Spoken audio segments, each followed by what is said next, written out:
Okay, mga kababayan, breaking news. Mainit-init pa, breaking news at nag-aalab pa ang balitang ito. Oo. Ngayon lang po ito ha at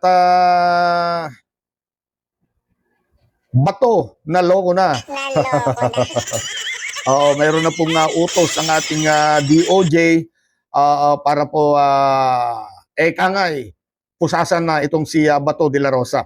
At ang balitang ito ay nakita natin sa GMA News.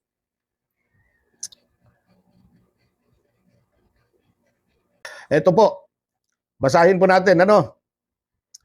The Philippine National Police and the National Bureau of Investigation have been directed to arrest Senator Ronald Bato de la Rosa according to Justice Secretary Frederick Vida. Nako, si Secretary Vida na pala mismo nag-utos dito. Senator Bato is a fugitive from justice and he should be brought to ICC to face the charges, he added. He said, this is pursuant to the validly issued International Criminal Court, ICC, arrest warrant. At ito po siya. Oo. Ay, naku.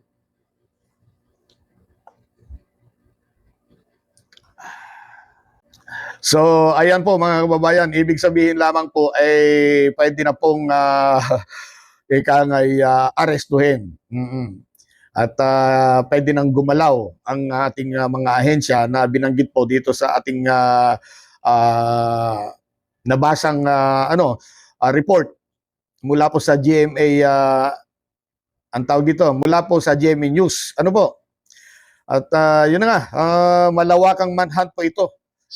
At ito na rin po yung matagal na po nating hinihintay matapos nga pong ibasura ang TRO ni Bato sa Supreme Court. At malinaw po, ito po ang nagpatunay na valid ang warrant of arrest at malinaw din ang kautusan ng DOJ na arestuhin na si Bato at diretso sa dahig. Palagay ko, dapat na rin kumilos ang ating DILG dito, no? Si Secretary John Vic Remulla, dapat kumilos na rin sila. Sabagay, marami po sa mga eksperto sa batas, ano po ang nagsasabi na talagang valid yung ICC warrant of arrest. At paulit-ulit din po na sinasabi po ng Palacio through the Yusek Castro na valid po yung warrant of arrest na inisyu po ng ICC. At hindi lang po yan, marami pong mga legal expert ang nagpahayag ng kanilang mga opinion. Naging yung ating Solicitor General na si Darlene Berberabe, ay ganun din po yung kanyang naging argumento noon. Kung napanood po ninyo yung mga nakalipas na na report At ngayon, ang bilis ng galaw ng DOJ. Dito talagang nagulat ako, ang bilis po kumilos ang DOJ. At naglabas kagad ng order para arestuhin itong si Bato de la Rosa. At hindi lang basta arestuhin, gaya ng sabi ko kanina, dadalhin sa dahig. Ano yung exact word kanina? Bato is a fugitive from justice and he should be brought to ICC to face the charges. Parang ganun eh. Sana hindi ako nagkamali. Grabe ito. Sigurado. Kung dati po medyo relax lamang itong si Bato de la Rosa sa kanya pinagtataguan, kung saan man yan, kung sa bundok man o kaya sa Davao man o kaya saan man. Ngayon palagay ko, nako, pinagpapawisan ito ng malamig. Ganyan po. Napakadelikado na po ngayon yung sitwasyon sa kanya. Gaya ng sinabi ko kanina sa nauna kong vlog, naging sunod-sunuran kasi itong si Bato kaya dating Pangulong Duterte. Kaya ayun, si Duterte din ang nagpahamak sa kanya. Mga kababayan, mahirap ang sitwasyon ngayon ni Bato. Sa totoo lamang po. Wala na po kasing pipigil. Wala nang pwedeng pumigil po sa pag-aresto sa kanya.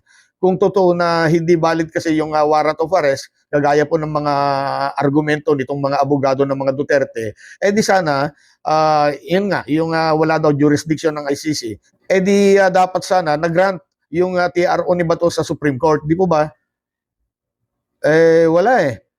Binasura ng Supreme Court yung TRO ni Bato de la Rosa, kaya maliwanag pa po sa sikat ng araw na ang warrant of arrest ay valid. Paano yan ngayon? Nung isang araw nga pala, kung maalala natin, ito pong si Senator Trillanes ay nagsalita na susunod na daw yung kay Bongo. Aba?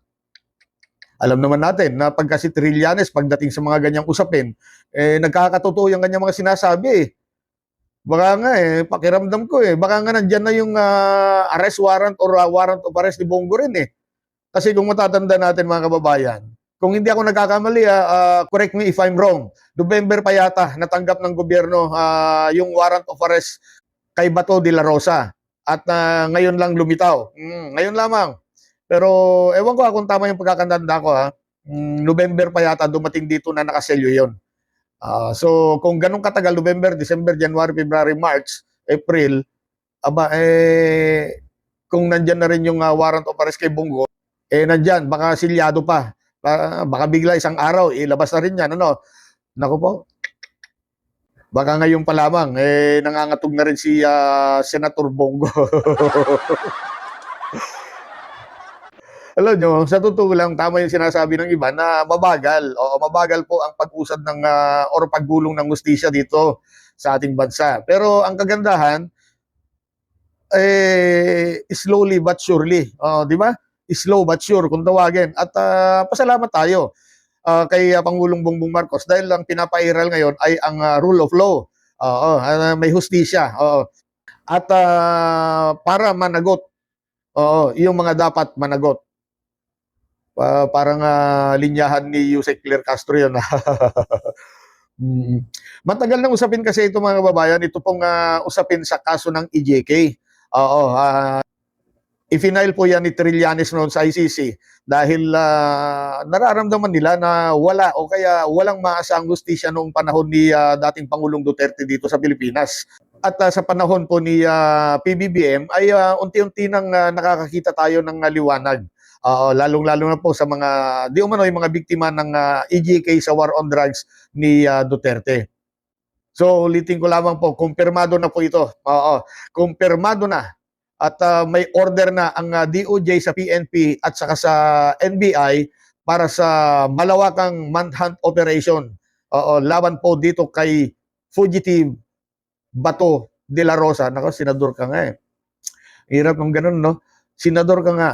Ikaw ay isang kagalang-galang na senador. Pero ikaw naman hinahabol ng batas. Parang si Harry Roque, hindi ba? Napakaganda ng buhay ninyo, napakasarap ng mga kinakain ninyo, tapos ngayon, kayo ay nagtatago sa batas. Di bali ng kahit kumain lang ng 3 beses basta maayos yung pagkain, wag lang yung nagtatago ka sa batas, okay na yun. At yan nga po ngayon lamang po ito, kumbaga po sa sabaw ay mainit-init pa.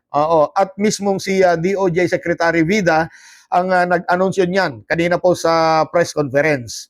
Para sa akin ito malaki ang tiwala ko sa mga law enforcement unit natin. Kaya kahit magaling magtago itong si Bato, sa dulo ng habulan, mapupusasan din yan. Medyo malaking challenge nga lang po mga kababayan malaking challenge ito sa ating mga NBI, sa ating mga kapulisan dahil syempre, hindi naman po ordinaryong tao lamang itong si Bato ito ay dating sundalo. At sa tingin ko, hanggang ngayon, marami pa siyang koneksyon. Pero pasaan ba yan? Sa haba-haba man ng habulan, sa dahig din ang hantungan.